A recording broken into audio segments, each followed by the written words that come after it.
They mocked her silver strands, calling her too old to be wanted, too late for love. But when the cowboy took her hand and whispered, "You're the woman I've been dreaming of," it left one question: had her years been a burden, or the very beauty he'd been waiting for all along? The town of Silverton Ridge had a way of magnifying every flaw, and Elara Whitcomb knew this better than anyone. She walked the dusty main street, with her chin tucked low, trying not to hear the whispers that followed her like shadows.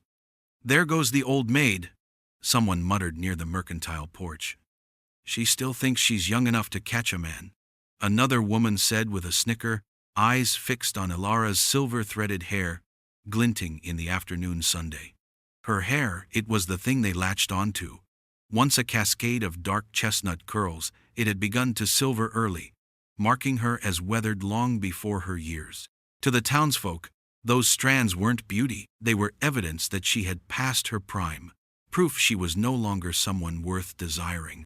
Elara kept her steps steady, though inside, each word pierced like a thorn. She carried a small basket of sewing supplies.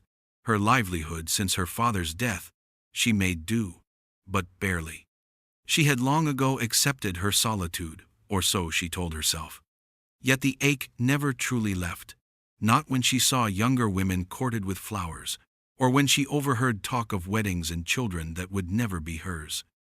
On the far edge of the boardwalk, leaning against a post outside the blacksmith shop, stood a man most in town knew only by name, Cassian Roarke.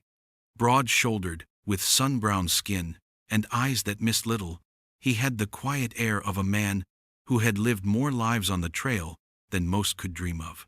While others laughed, Cassian's gaze followed Elara, not with mockery, but with something harder to place: curiosity, perhaps respect. Elara caught his eyes briefly, and it startled her. Most men looked away, ashamed of being caught in their ridicule. But Cassian didn't flinch.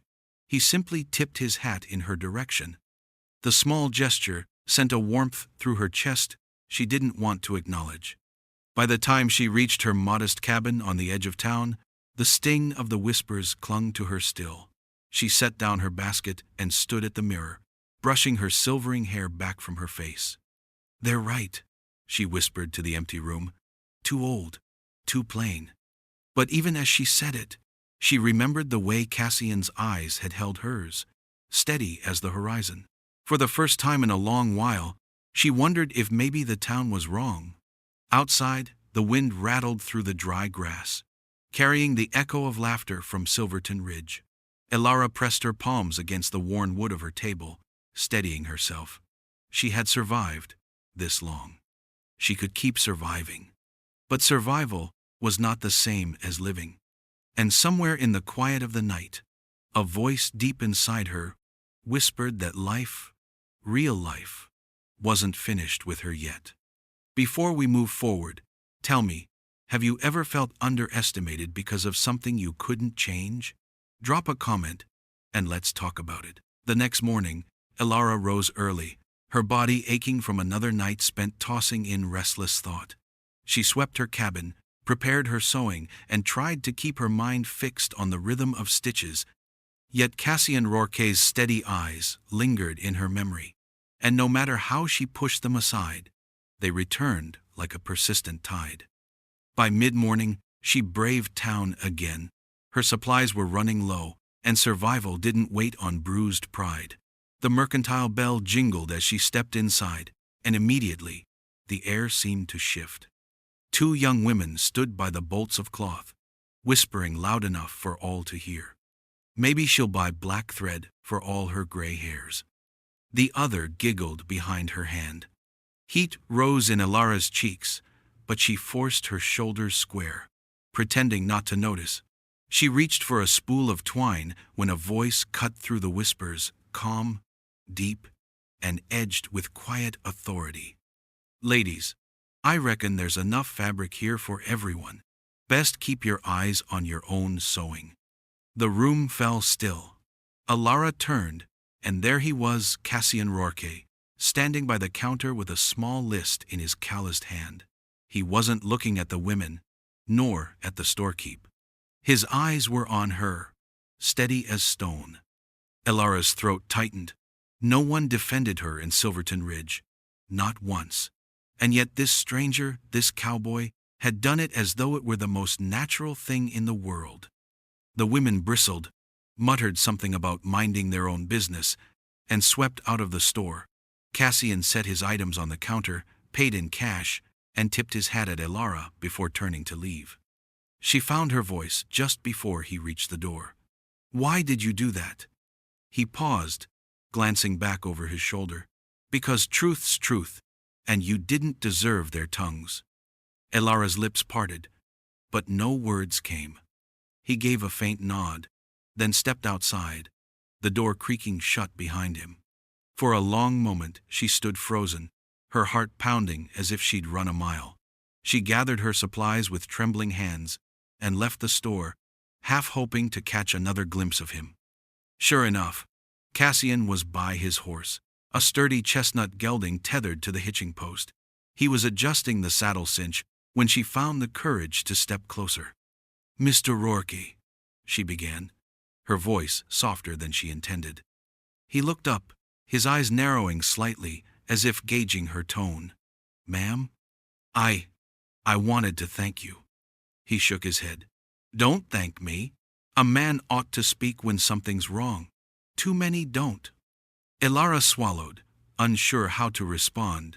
She felt small under his gaze, not belittled, but seen, as though he noticed every crack and every scar she carried.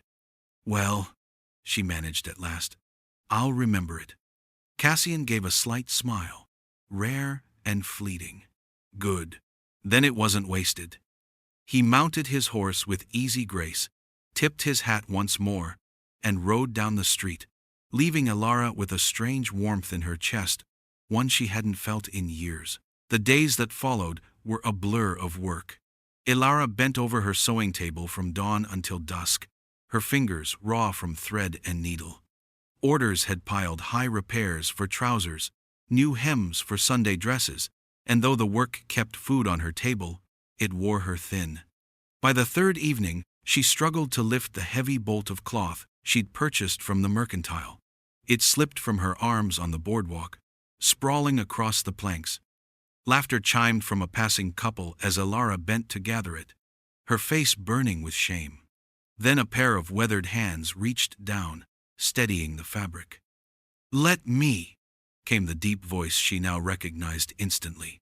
She looked up, startled, to find Cassian Roarke crouched beside her. His shirt sleeves were rolled, forearms strong and sun-browned from years on the trail. He lifted the cloth as though it weighed nothing, draping it over one shoulder. "You shouldn't be carrying this alone," he said matter-of-factly. Elara straightened, her pride prickling. "I've managed fine before." Cassian's eyes softened. "Maybe so, but fine doesn't mean easy." Her breath caught at the quiet weight in his tone. Few men in Silverton Ridge had ever spoken to her without mockery or pity. Cassian's words carried neither. They walked together down the dusty street, silence stretching comfortably between them. She led him to her small cabin at the edge of town. When he stepped inside, placing the cloth on her table, his eyes wandered across the room. It was neat, tidy, but bare. The life of a woman who had learned to survive without asking for help. "You live alone," he said, not as a question, but as an observation. "Yes," Elara replied, folding the fabric to avoid his gaze. "And I prefer it that way." But even as she said it, she knew it wasn't entirely true. Cassian didn't press her. Instead, he studied the sturdy rocking chair by the hearth, the mended curtains she'd sewn herself, the single plate drying by the basin. He took it all in, with a quiet understanding that unsettled her. "You work hard," he said finally. "I have to." He nodded. "Still, doesn't mean you should be carrying every weight on your own shoulders." Elara bristled, unsure whether to feel gratitude or irritation. "I've carried them this long." Cassian's gaze lingered on her silver-threaded hair, the faint lines etched by years of strain, and for the first time, she felt no shame under the scrutiny. only the strange, disarming sense of being truly seen. "I can see that," he said quietly. Then, tipping his hat, he turned to the door. "If ever you decide you don't want to, you know where to find me." And with that, he was gone, leaving Elara standing in her quiet cabin, her hands trembling not from work, but from the echo of a choice she hadn't yet realized she wanted to make. Silverton Ridge had long memories and sharper tongues. It didn't take a day before folks noticed Cassian Roarke carrying Elara's clothes down the boardwalk. By the next morning, the whole town seemed to be buzzing with it. At the bakery, women leaned close over steaming loaves. "Did you see him?" one whispered. "A man like Cassian? Helping her? With that gray head of hair?" At the saloon, the cowhands chuckled into their whiskey. "Heard old Rourke's standards must have slipped," one drawled. "Man's been too long on the trail, he'll take what he can get." The words stung Elara as they drifted on the wind. Wherever she went fetching flour, delivering mended clothes, eyes followed her, not with kindness, but with smirks and knowing looks. She told herself she didn't care. She'd survived worse. But deep down, the ridicule stirred the old ache of shame she thought she'd buried. By late afternoon, she passed the livery where Cassian stood, tending his horse. He glanced up, catching her hesitation. "You walkin' heavy, ma'am," he said. Elara frowned. "It's nothing." But Cassian stepped closer, his voice steady.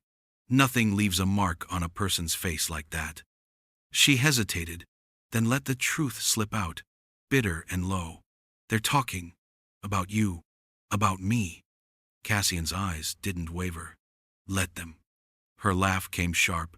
"Easy for you to say. You're a man. You've got years carved into your face, and they call it strength. I've got gray in my hair, and they call it the end of me." For a moment, silence hung heavy between them. Then Cassian stepped nearer, lowering his voice. "Elara, I've seen women with gold rings and painted lips wilt in the first hard wind. And I've seen women with silver hair stand straighter than soldiers. Don't let fools tell you which one you are." Her chest tightened. No man had ever spoken to her like that. But just then, two men passing on the street called out with mocking laughter. "Careful, Roarke, don't let her wrinkles rub off on you." Cassian turned, his eyes cold as steel. "You boys best mind your tongues. A man proves his worth by the company he keeps. Right now, yours is sorely lacking." The men faltered under his gaze, muttering curses as they slunk off. Elara stared at him, stunned. "You didn't have to do that." "Yes, I did." His voice was calm but final. Then he tipped his hat. "See you round, ma'am." As he walked away, Elara felt something shift. For years, she had let the town define her worth. But in a single afternoon, Cassian Roarke had reminded her that sometimes it only took one steady voice to drown out a dozen cruel ones. Saturday nights in Silverton Ridge meant music, whiskey, and the scraping of boots across the wide planked floor of the town hall. Oil lamps glowed warm against the high rafters, and fiddles struck up tunes sharp enough to stir even the most weary ranch hands into dancing. Elara had sworn she wouldn't go. Crowds only meant whispers, and whispers only meant shame. Yet when her neighbor insisted she deliver a mended shawl to the gathering, she found herself at the hall door, clutching the wrapped fabric to her chest. Inside, laughter rose like smoke. Women in bright dresses twirled, men clapped to the beat, and the air hummed with life. Elara kept to the edge, head lowered, willing herself invisible as she slipped the shawl to its owner. She should have left then. She almost did. But fate, it seemed, had other plans. Cassian Roarke stood near the band, his broad frame leaned casual against the wall. His shirt was crisp, his hat brushed clean, but nothing about him looked softened. He carried the air of a man who could cross deserts and not lose his footing. His eyes, when they found hers across the crowd, stilled her in place. Before she could flee, he was moving boots steady on the boards, gaze fixed only on her. "Elara." His voice carried easily above the music, He stopped just before her, extending a calloused hand. "Dance with me." Her heart lurched. "Cassian, I can't people." "Let 'em talk," he said simply. "They'll talk anyway. Might as well give 'em something worth the breath." The words rooted her to the floor. Around them, she felt the crowd shift, curious eyes turning. A few whispers rose sharp as needles. She shook her head, trembling. "I'm not—" But Cassian leaned close, his voice meant for her alone. "You've carried their shame long enough. Let me carry the moment." Something broke loose inside her then. Something long bound by fear. Slowly, hesitantly, she placed her hand in his. He led her to the floor, just as the fiddle swelled into a waltz. Gasps rippled through the hall as Cassian drew her into the dance, not too close, not demanding, just steady, respectful, guiding her steps with ease. Elara's pulse thundered. At first her feet stumbled, clumsy from years of solitude, but Cassian's hand was firm at her back, his gaze calm, and soon her body remembered the rhythm it had once known. Around them, the whispers grew. "Look at her gray hair. He must be desperate. She doesn't belong here." Cassian heard them, she saw it, in the tightening of his jaw. Yet he kept his focus on her, spinning her gently beneath the lantern light, as though no one else existed. For the first time in years, Elara felt her chest rise not with shame, but with air sharp and sweet. When the song ended, Cassian didn't release her hand. He bowed slightly, eyes holding hers. "See? You belong anywhere you choose." And though the hall buzzed with gossip, Elara felt a quiet triumph take root.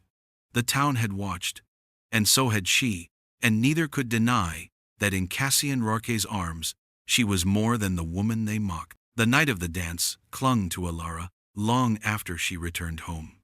She lay awake beneath her quilt, Cassian's steady hand still ghosting at her back, his voice echoing, "You belong anywhere you choose."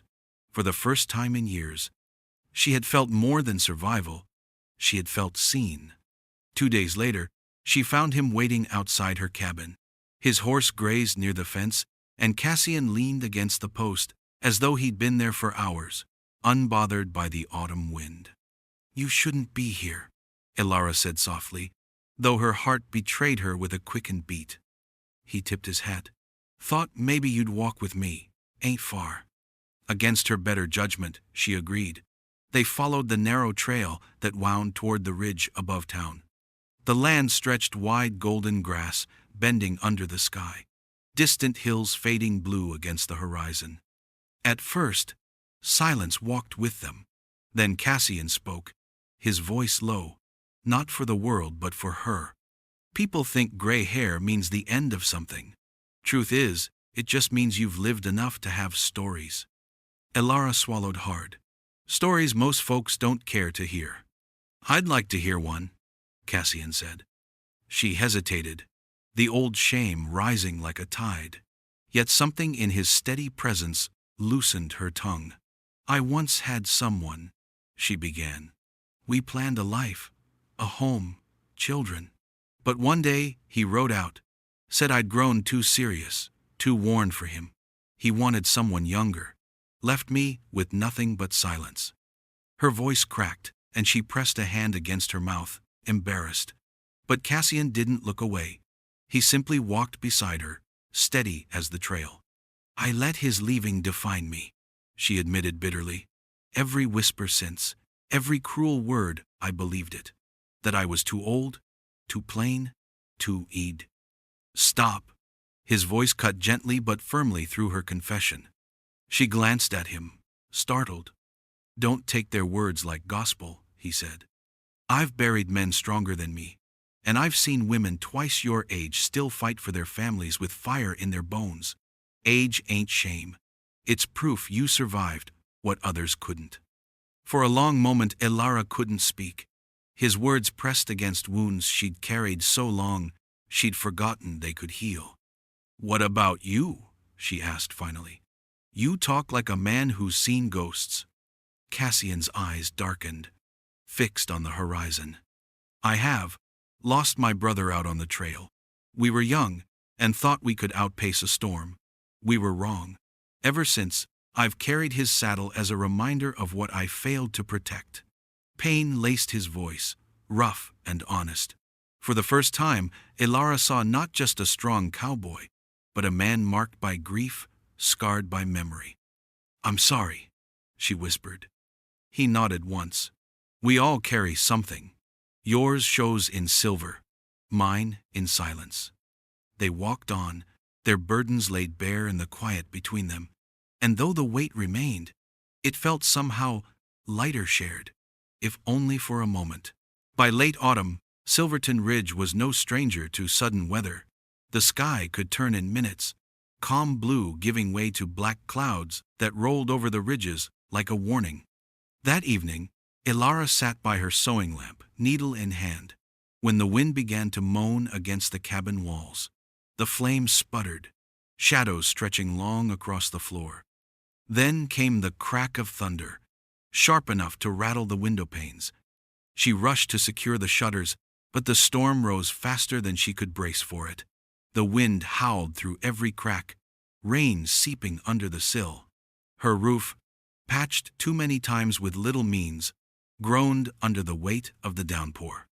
A sudden crash split the air. The back beam of her lean-to had given way.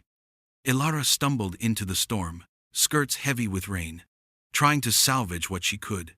Lightning split the sky, revealing the wreck of her small woodpile scattered across the yard. She bent to lift a fallen board, but the wind ripped it from her grasp. "Elara!" The voice boomed through the storm, and she spun to see Cassian riding hard, rain plastering his shirt to his frame. He swung down from his horse, striding toward her with urgency. "What are you doing out here?" he demanded over the roar. "My roof. My things. Things can be replaced. You can't." He grabbed her hand, guiding her back toward the cabin, his grip unyielding. Inside, the lamp had gone out, leaving only the faint glow of lightning through the shutters. The walls shook with each gust.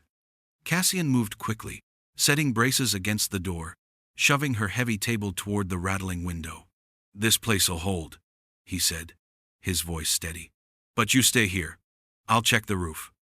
"No, you'll be struck."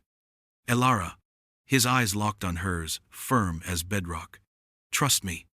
Before she could protest, he was gone into the storm. She pressed her palms together, praying against the thunder as minutes dragged like hours. At last, the door banged open, and Cassian returned, dripping with rain, but alive. "Roof's patched for now," he said, wiping his brow. "Storm'll test it, but it'll hold till morning." Her breath left her in a rush. She hadn't realized she'd been holding it. Cassian dropped heavily into the rocking chair by the hearth, water pooling at his boots. "You should have sent for help before it came to this." Elara sank onto the edge of the bed, trembling. "I've always managed alone." He leaned forward, elbows on his knees. "Not anymore." The words silenced her. They were not a request, nor pity. They made a vow. For a long time, they listened to the storm rage outside, the walls trembling but still standing. When finally the thunder rolled away into distant hills, the quiet between them felt heavier than the storm itself. "Cassian," she whispered, "why do you keep helping me?" He looked at her then, rain still clinging to his dark hair. His answer was quiet, but certain. "Because I see you, Elara. Not the whispers, not the gray. You." And in the flicker of the dying fire, she believed him. The storm left Silverton Ridge battered. Fallen branches cluttered the streets, shingles lay scattered, and puddles turned the dirt road into muck. By morning, half the town had gathered near the mercantile to trade news of the damage. Elara arrived quietly, basket in hand, her face pale from a night of little sleep. She'd hoped to slip in and out unnoticed, but the storm hadn't washed away old habits. "There she is," a woman whispered loudly, clutching her shawl. "Roof near caved in, I hear. Maybe she'll finally realize she's too old to keep the house on her own." Another voice chimed in, sharper still. "And did you see Roarke, riding out to her place in the storm? Mercy, what a sight, wasting himself on her when he could have any young girl in town. The laughter that followed was brittle, cruel. Elara froze, the words pressing down on her chest like stones. She kept her eyes on her basket, praying she could pass through. But Cassian Roarke had already heard. He stood on the porch of the livery, arms crossed, watching the cluster of townsfolk with a gaze sharp enough to cut glass. When Elara caught sight of him, her heart jolted. He stepped down from the porch, boots striking the boards with measured weight, and walked straight into the circle of whispers. The chatter faltered as his shadow fell among them. "You've had your fun," Cassian said, his voice low but carrying. "Now it's time you quit." The crowd shifted uneasily. One man tried to laugh. "Aw, come on, Roarke, we're only teasing. She knows it's just talk."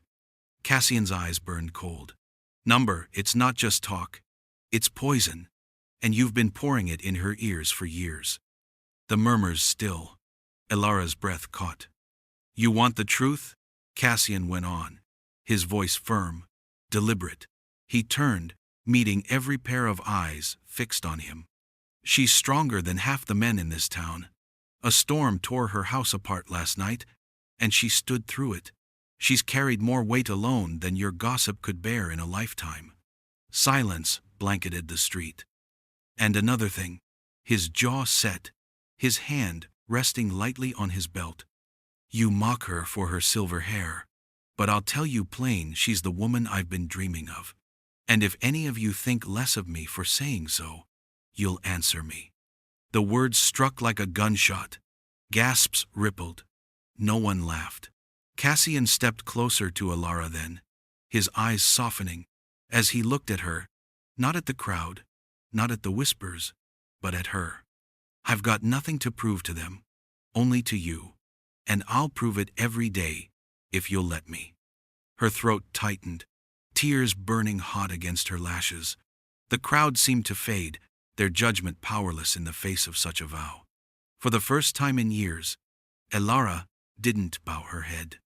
She lifted her chin, meeting his gaze, and in that moment she knew Silverton Ridge might keep whispering, but Cassian Roarke's words would ring louder than any cruelty ever could. Dawn broke soft and golden over Silverton Ridge. The storm was gone, leaving behind air so crisp it seemed to wash the world clean. Birds stirred in the cottonwoods, and smoke curled gently from cabin chimneys as the town woke to its routines. Inside her own small home, Elara stood at the window, hands wrapped around a cup of tea. She hadn't slept much. Cassian's words from the day before still echoed in her mind. "She's the woman I've been dreaming of." No one had ever spoken of her that way. Not once. She'd been called burden, old maid, gray-head, but never a dream. And though she had told herself not to believe it, part of her heart longed to. A knock at the door startled her. She set down the cup, smoothing her dress before opening it. Cassian stood there, hat in hand, as if the words he'd spoken in front of the town hadn't cost him a shred of pride. "Elara," he greeted, voice steady. Her breath caught. "Cassian, you shouldn't." "I know," he cut gently, stepping back from the doorway. "But I had to see if you're all right. Yesterday put you in the center of more eyes than you asked for." Elara lowered her gaze.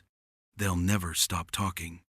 "Let them," he said, echoing the words he'd spoken before. "I meant what I said. I don't care what they think, only what you think." Her throat tightened. "And what if I don't believe you? What if I've been so long told I'm unworthy? I can't see myself the way you do."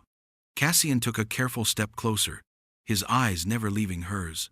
"Then I'll keep showing you day by day until you do. A man's word ain't much if he can't back it up with his life." Tears stung her eyes, unbidden. She turned away, ashamed to let him see. But his hand found hers, rough and warm. He didn't squeeze, didn't demand, just held, steady as a fence post in a storm. For a long while, neither spoke. The silence was gentle, filled with the hum of morning, the distant lowing of cattle, the whisper of wind through the grass. At last, Elara drew a breath. Cassian, all my life I thought love was for the young, for the untouched. But when you look at me, her voice broke, trembling. I don't feel old. I feel alive. His thumb brushed across her knuckles. That's because you are. And I'd be honored to spend what years I've got left proving it to you. She met his eyes, then truly met them, and what she saw there was no pity, no charity, no fleeting fancy. It was steadfast as stone, tender as sunrise.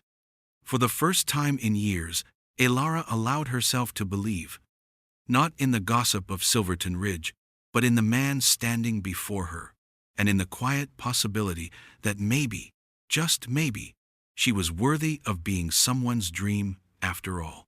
The week after Cassian's stand in the street, Silverton Ridge buzzed with the aftermath. The whispers hadn't stopped, but they had changed their tone. Some still scoffed behind closed doors, yet others spoke with a grudging admiration. A few even softened their glances toward Elara, though she knew it wasn't the town's approval that mattered anymore. It was his, and he had already given it, wholly. On Sunday morning, when the bells of the small church rang out across the valley, Cassian waited outside her cabin. He wore a clean shirt, hat brushed, boots polished, until they caught the light. In his hands he held no flowers, no trinkets, just the same steady presence that had carried her through every storm. Elara, he said, when she stepped out, silver hair catching the Sunday. I've lived my years on trails and in towns, and I've seen 1,000 horizons. But none of it meant a thing until I found a place worth staying. You're that place. Her breath trembled, her fingers twisting together. Cassian, the town. He shook his head. I don't give a damn what they say. I want a life with you. Quiet or loud, simple or hard, whatever it looks like. As long as it's with you. The words stole her knees from under her. For a moment she stood frozen, heart pounding, the years of doubt and mockery pressing at her chest.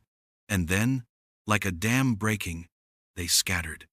Yes, she whispered. Then stronger. Yes, Cassian Roarke. I want that too. He stepped forward, relief breaking across his weathered face, and took her hands in his. Then it settled. No matter what storms come, you'll never face them alone again.